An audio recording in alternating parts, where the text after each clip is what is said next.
Tapping కేసులో SIT అధికారులు దర్యాప్తు వేగవంతం చేశారు. ఇప్పటివరకు నిందితులను విచారించారు. ఇప్పుడు బాధితుల స్టేట్మెంట్స్ రికార్డ్ చేస్తున్నారు. ఇప్పటికే పదుల సంఖ్యలో బాధితుల వాంగ్మూలాలు రికార్డ్ చేసిన సిట్ అధికారులు తాజాగా టీపీసీసీ చీఫ్ స్టేట్మెంట్ కూడా తీసుకున్నారు.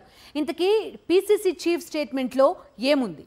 ఫోన్ ట్యాపింగ్ కేసులో టీపీసీసీ చీఫ్ మహేష్ కుమార్ గౌడ్ వాంగ్మూలాన్ని సిట్ అధికారులు రికార్డ్ చేశారు. జూబ్లీహిల్స్ పోలీస్ స్టేషన్ కు చేరుకుని అక్కడ సిట్ అధికారులకు సాక్షిగా తన స్టేట్మెంట్ ఇచ్చారు పీసీసీ చీఫ్.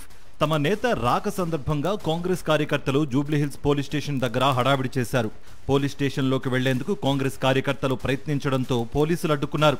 ఈ క్రమంలో పోలీసులకు కార్యకర్తలకు మధ్య స్వల్ప తోపులాట జరిగింది. పీసీసీ చీఫ్ మహేష్ కుమార్ గౌడ్ తర్వాత గద్వాల జెడ్పీ మాజీ చైర్పర్సన్ సరిత కూడా సాక్షిగా వాంగ్మూలం ఇవ్వడానికి వచ్చారు. ఆమె స్టేట్మెంట్ కూడా సిట్ అధికారులు రికార్డ్ చేశారు. గత ఎన్నికల సమయంలో రాష్ట్ర కాంగ్రెస్ పార్టీ ప్రెసిడెంట్ గా ఉన్న మహేష్ కుమార్ గౌడ్ తన ఫోనును ట్యాప్ చేశారంటూ ప్రభుత్వ ప్రధాన కార్యదర్శికి నేరుగా ఫిర్యాదు చేశారు. ఇదే అంశంపై ఇప్పుడు పోలీసులు దర్యాప్తు చేస్తున్నారు. డీసీపీ ప్రణీత్ రావును అరెస్ట్ చేసి ఆయన ఫోన్లు రికవరీ చేశారు. వాటిలోని డేటాను విశ్లేషించగా మహేష్ కుమార్ గౌడ్కు చెందిన అంశాలు బయటపడ్డాయి. దీంతో ఆయన ఫోన్ ట్యాప్ అయినట్లుగా సిట్ అధికారులు గుర్తించారు. ఈ క్రమంలో మహేష్ కుమార్ను బాధితుడిగా భావించి ఆయన వాంగ్మూలాన్ని రికార్డ్ చేశారు.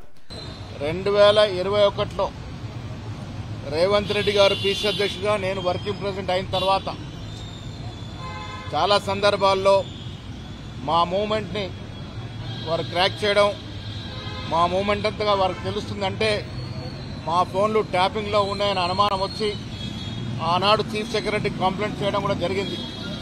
జోగులాంబ గద్వాల జిల్లా జెడ్పీ చైర్పర్సన్ గా చేసిన సరిత గత ఎన్నికల్లో గద్వాల నుంచి ఎమ్మెల్యేగా పోటీ చేశారు.